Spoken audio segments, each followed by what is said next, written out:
జనసేన అధినేత AP deputy CM Pawan Kalyan నిర్వహిస్తున్న సేనాని సమావేశం శుక్రవారం ప్రారంభమైంది. ఈ సందర్భంగా పవన్ మాట్లాడుతూ జనం కోసం జనసేన నిరంతరం నిలబడుతుందని ప్రకటన చేశారు. నిస్వార్థ జన సైనికులు వీర మహిళలే జనసేన బలం అని చెప్పారు.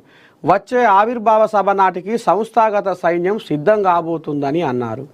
పార్టీని నిలబెట్టేందుకే సినిమాలు చేస్తున్నాను అని స్పష్టం చేశారు.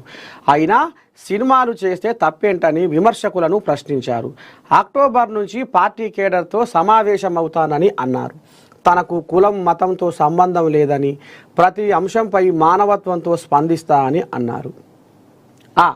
ఇన్నాళ్ళులా వచ్చే ఆవిర్భావ సభ నాటికి సంస్థాగత సైన్యం సిద్ధం కాబోతుందని అన్నారు. పార్టీని నిలబెట్టేందుకే సినిమాలు చేస్తున్నాను అని స్పష్టం చేశారు. అయినా సినిమాలు చేస్తే తప్పేంటని విమర్శకులను ప్రశ్నించారు.